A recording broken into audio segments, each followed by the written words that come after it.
નમસ્કાર દર્શક મિત્રો, હું છું યશ. આપ જોઈ રહ્યા છો ન્યૂઝ4 ઇન્ડિયા ગુજરાતનું ગૌરવ. સમાચારમાં આગળ વાત કરીએ. સુરત શહેરના ગડોદરા વિસ્તારની 8 મહિનાની બાળકીનું રહસ્યમય મોત થયું છે.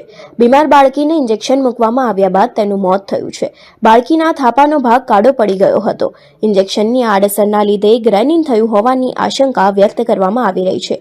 મૃત બાળકીના પરિવારે જણાવ્યું હતું કે 8 મહિનાની દીકરી વેદાંશીને 6 દિવસથી તાવ આવતો હતો. ઘરના નજીકના ડોક્ટરને દવા આપતા તે સાજી થઈ ગઈ હતી. જોકે ફરી તબિયત બગડતા ડોક્ટર પાસે લઈ ગયા હતા, જ્યાં તબીબે ઇન્જેક્શન આપ્યું હતું.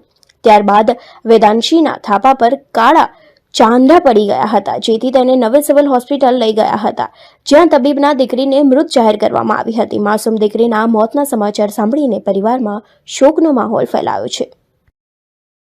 5 दिन के पहले उसको लेके गए थे हॉस्पिटल में, उसको कम हो गया था 2 दिन बाद में उसको इंजेक्शन की वजह से ऐसा हो गया है। उसको इंजेक्शन कहाँ पे लेके गए, उसके पास गई थी कल सुबह, तो बोला अच्छा हो जाएगा, अच्छा नहीं हुआ।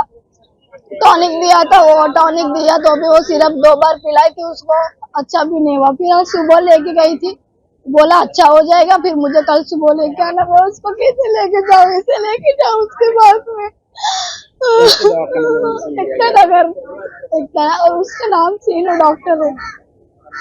और आज आप कहाँ पे आए हो, आपके बच्चे की कब डेट हुई? अभी कहाँ पे आए हो और आपके लड़के की जो डेट हुई है कब हुई है, कितने घंटे पहले डेट?